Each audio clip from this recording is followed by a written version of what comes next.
Safety committee प्रत्येक ऐसा mine जहां 100 से ज़्यादा आदमी कार्य कर रहे हों, वहाँ ऑनर, एजेंट व मैनेजर को सेफ्टी कमेटी बनाना होगा। हाउएवर चीफ इंस्पेक्टर का अधिकार होता है कि वह जनरल या स्पेशल ऑर्डर के द्वारा चीफ इंस्पेक्टर को यह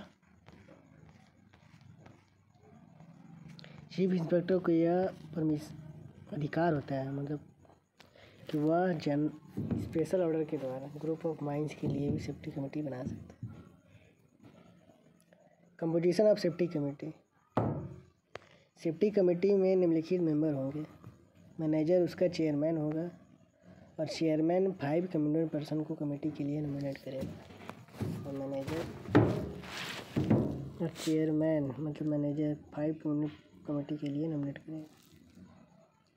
दूसरा, वर्कमैन इंस्पेक्टर इस कमेटी का मेंबर होगा तथा वह भी 5 व्यक्तियों को नॉमिनेट करेगा। वर्कमैन इंस्पेक्टर भी इस कमेटी का मेंबर होगा तथा वह भी 5 व्यक्तियों को नॉमिनेट करेगा। तीसरा, सेफ्टी ऑफिसर इस कमेटी का मेंबर होगा। सेफ्टी ऑफिसर इस कमेटी का मेंबर होगा तथा इस कमेटी का सेक्रेटरी भी होगा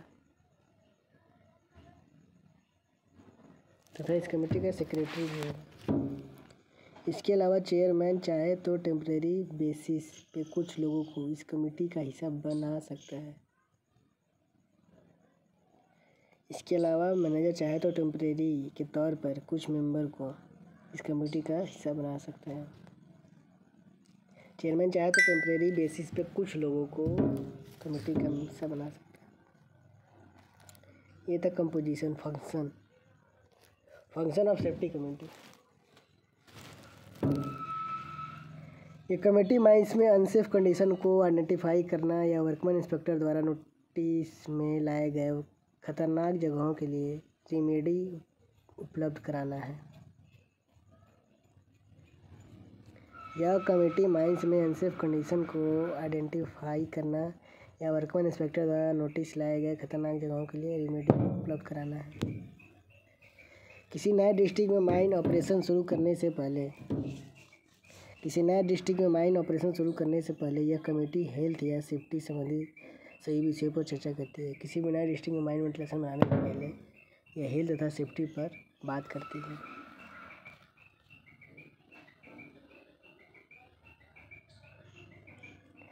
फिर तीसरा, यह कमेटी एक्सीडेंट होने के बाद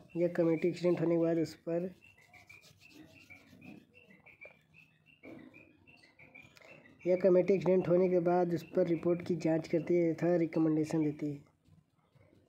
यह कमेटी एक्सीडेंट होने के बाद रिपोर्ट की जांच करती है तथा रिकमेंडेशन देती है।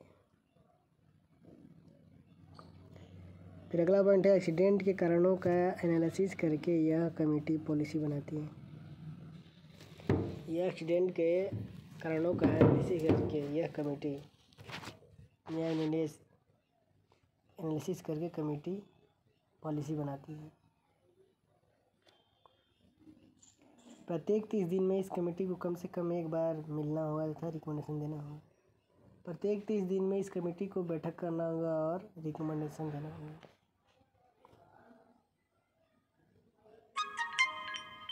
सेफ्टी संबंधी बातों करने के लिए सबसे बेहतर कमेटी है। सेफ्टी संबंधी बात और डिस्कस करने के लिए सबसे बेहतर प्लेटफॉर्म है ये कमेटी।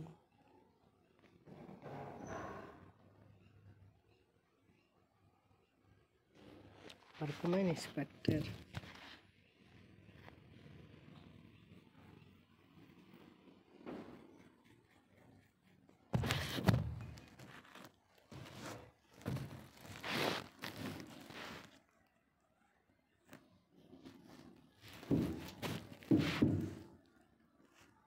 प्रत्येक ऐसे माइन जहां 500 या 500 से ज़्यादा आदमी काम कर रहे हों, वहाँ माइन के ऑनर, एजेंट और मैनेजर एक क्वालिफाइड व्यक्ति को वहाँ के रजिस्टर्ड ट्रेड यूनियन से कंसल्ट करके, यदि रजिस्टर्ड ट्रेड यूनियन नहीं है तो वर्कमैन के लिए रिप्रेजेंटेटिव से कंसल्ट करके वर्कमैन इंस्पेक्टर की नियुक्ति विभिन्न विभागों के लिए किया जाएगा। 500 से 1500 होने पर 3 और 1500 के बाद प्रत्येक 1000 पर 1 बढ़ाते जाएंगे।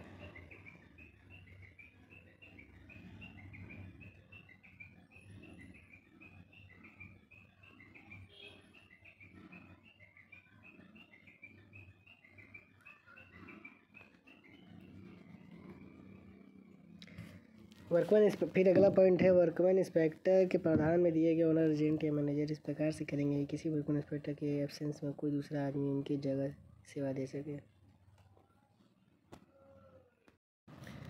प्रत्येक पैनल में कम से कम एक वर्कमैन इंस्पेक्टर माइनिंग का, एक इलेक्ट्रिकल तथा एक मैकेनिकल का होना चाहिए। कोई भी आदमी तब तक वर्कमैन इंस्पेक्टर नहीं बन सकता जब तक कि उसके पास ओवरमैन सर्टिफिकेट ना हो और कम से कम 5 वर्षों का अनुभव हो। 3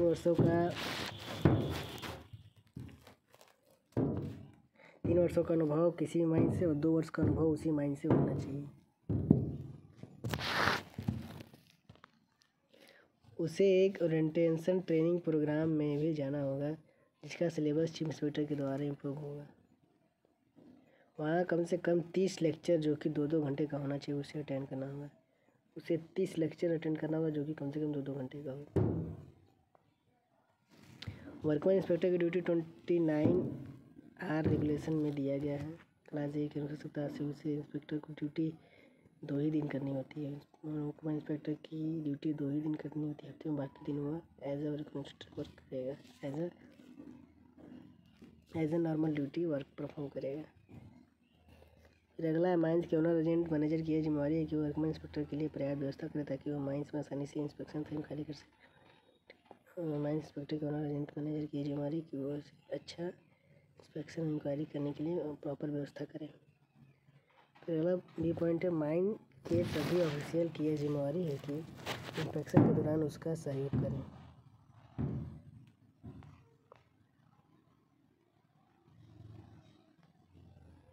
वर्कमैन इंस्पेक्टर किसी भी समय इंस्पेक्शन के लिए जा सकता है। माइंस में यदि कोई सूचना दुर्घटना घटित होती है तो इसकी सूचना वर्कमैन इंस्पेक्टर को ही मैनेजर एजेंट के द्वारा दिया जाएगा।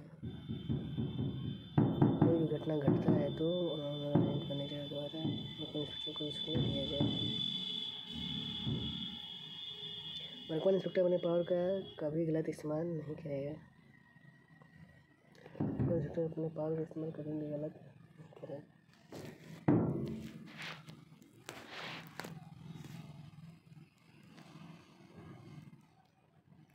सब रूल 1 के तहत अगर यदि वर्कमैन इंस्पेक्टर रिजाइन नहीं करता है तो वह अपने कार्यपद पर तब तक बना रहेगा। वर्कमैन इंस्पेक्टर द्वारा दिए गए एक्शन के लिए बाद में उसे ऑनर एजेंट मैनेजर उस पर कार्रवाई नहीं कर सकते। वर्कमैन इंस्पेक्टर द्वारा दिए गए एक्शन के लिए बाद में उसे ऑनर एजेंट वर्कमैन इंस्पेक्टर किसी बात पर एक्शन ले गया तो उस पर ऑनर एजेंट मैनेजर कार्रवाई नहीं कर सकते। वह soft incline roadway work face इत्यादि का इंस्पेक्शन करेगा। यदि इंस्पेक्शन के दौरान कुछ उसे डेंजर दिखाई देता है तो तुरंत इसकी सूचना मैनेजर को दे देगा। उपाय बताएगा ताकि इस डेंजर को टाला जा सके। इंस्पेक्शन के दौरान यदि इंस्पेक्टर के कुछ और आदमी की ज़रूरत है तो वह माइन मैनेजमेंट से इसका डिमांड कर सकता है। इंस्पेक्शन की पूरी रिपोर्ट के इंस्पेक्टर रजिस्टर में मेंटेन करेगा और उस पर फॉर्म यू में प्रत्येक एंट्री के बाद डेट के साथ साइन करेगा। इंस्पेक्शन की पूरी रिपोर्ट रजिस्टर में मेंटेन करेगा और उस पर फॉर्म यू प्रत्येक एंट्री के बाद डेट के साथ साइन करेगा। Action on the report of workman inspector. Action workman inspector द्वारा दिए गए सुझाव का इम्प्लीमेंट 15 दिन को भीतर हो जाना चाहिए। वर्कमैन इंस्पेक्टर का इम्प्लीमेंटेशन 15 दिनों के भीतर हो जाना चाहिए। Action of the report of workman inspector. यदि इंस्पेक्टर और मैनेजर के बीच सुझाव को लेकर कुछ असहमति है, यदि वर्कमैन इंस्पेक्टर और मैनेजर के बीच कोई किसी चीज़ को बात को लेकर असहमति है तो दोनों रिपोर्ट को रिमार्क के साथ फाइनल डिसीजन के लिए चीफ इंस्पेक्टर के पास भेजेगा।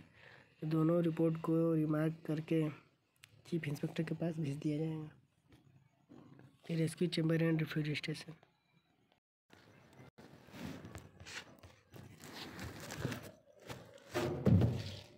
Rescue chamber and refuge station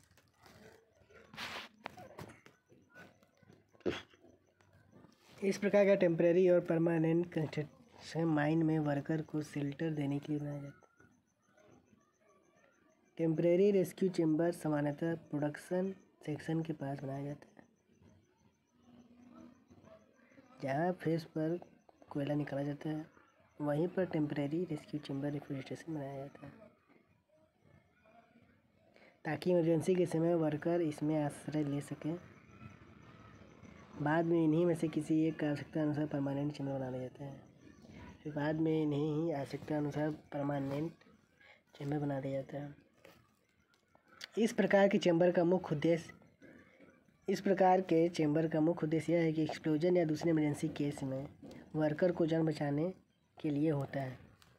emergency या किसी अन्य चीज़ों के लिए जब एक्सप्लोजन हो जाए या किसी कोई गैस नॉक्सिक गैसेस प्रोड्यूस हो जाए तो उस समय यह रेस्क्यू चैम्बर बचने के लिए उपयोग किया जाता है, जान बचाने के लिए। इस चैम्बर में जहरीली हवा या हीट नहीं आ सकता है। इस चैम्बर में जहरीली हवा या हीट नहीं आ सकता है और कुछ दिनों तक यह वर्कर को सेफ इन्वायरमेंट प्रोवाइड करता है। ये है रेस्क्यू चैम्बर या रिफ्यूज स्टेशन। रेस्क्यू चैम्बर या रिफ्यूज स्टेशन माइन के अंडरग्राउंड माइन में जहाँ पर कोयला प्रोडक्शन होता है फेस के पास टेम्परेरी बनाया जाता है। फिर आवश्यकता अनुसार इसे परमानेंट भी बना दिया जाता है। जब माइंस में कोई एक्सप्लोजन या अन्य दुर्घटना हो जाए, नॉक्सिक गैसें जहरीली हवा भर जाए तो इसमें जान बचाने के लिए इसका उपयोग किया जाता है। इसमें हम कुछ दिनों तक वर्कर रहकर अपनी जान बचा सकते हैं जहरीली हवा से, क्योंकि इसके अंदर कोई भी जहरीली हवा प्रवेश नहीं कर पाती और इसमें पर्याप्त मात्रा में ऑक्सीजन होता है और यह सेफ इन्वायरमेंट प्रोवाइड करता है। फिर कैरेक्टरिस्टिक्स ऑफ रेस्क्यू चैम्बर, इसके क्या गुण हैं?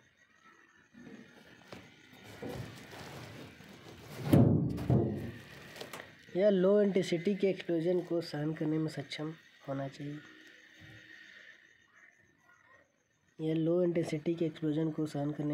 चाहिए। जितना संभव हो सके इसका हाइट 1.8 मीटर होना चाहिए तथा इसका फ्लोर एरिया और वॉल्यूम जितना पर्याप्त हो सके उतना रखना चाहिए। इसका हाइट 1.8 मीटर होना चाहिए और इसका फ्लोर एरिया जितना पर्याप्त हो सके उतना रखना चाहिए जिससे वर्कर वहाँ खड़े हो सके।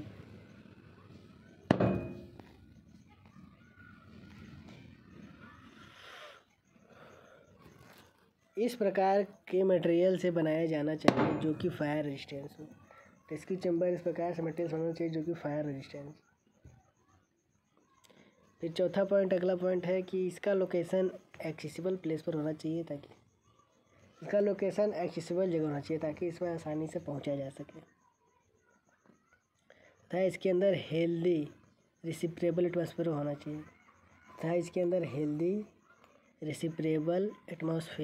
चाहिए। छठवां, इसमें पर्याप्त पानी की व्यवस्था होनी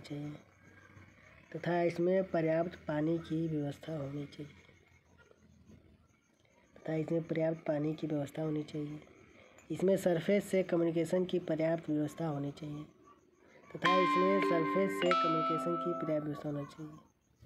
आठवां, इसमें फर्स्ट एड के लिए पर्याप्त उपकरण भी होना चाहिए।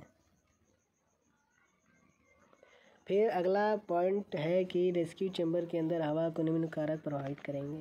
क्या साइज ऑफ द चैम्बर, उसके अंदर कितने वर्कर एकोमोडेट किए गए हैं। तीसरा, कितने देर के लिए उसमें वर्कर आश्रय लिए हैं तथा वर्जिन रॉक टेम्परेचर। फिर अगला पॉइंट है temperature and humidity condition inside the chamber. फिर अगला टॉपिक है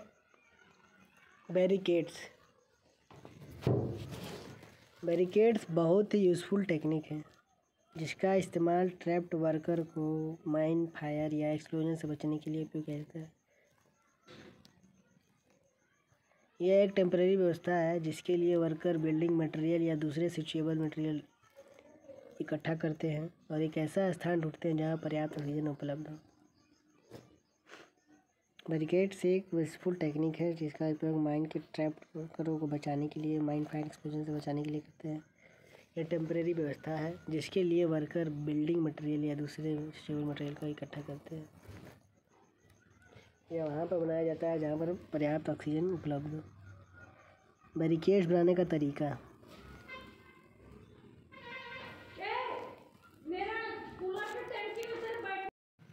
बैरिकेड्स बनाने का तरीका। ट्रैप्ड वर्कर टिम्बर मतलब लकड़ी या ब्रिटिश क्लॉथ द्वारा उससे सब बनाएंगे। या जितना, फिर अगला पॉइंट, जितना संभव हो सके बैरिकेड एयर टाइट होना चाहिए। एयर टाइट होना चाहिए और सभी वर्कर को नीचे बैठा देना चाहिए। एक व्यक्ति को टालते रहना चाहिए जिससे कि एयर मिक्स ना हो। अगला पॉइंट है वेंटिलेशन, एयर करंट को बंद करा देना चाहिए। अगला पॉइंट है फंसे हुए वर्कर को कोशिश करना चाहिए कि हॉल स्ट्राइक लाइन या रोडवे पर कुछ सिग्नल भेजें। और इमरजेंसी कम्युनिकेशन सिस्टम इस प्रकार से जरूर इंस्टॉल करना चाहिए कि रेस्क्यू टीम इसकी आसानी से खोज कर सके। दूसरा पॉइंट है जब वर्कर बैरिकेड की तरफ जा रहे हों तो चाक द्वारा या किसी भी अन्य चीज़ से रेल या पाइपलाइन पर निशान मारते जाएं जिससे कि रेस्क्यू टीम पर्सन उन्हें आकर न ढूंढ सके।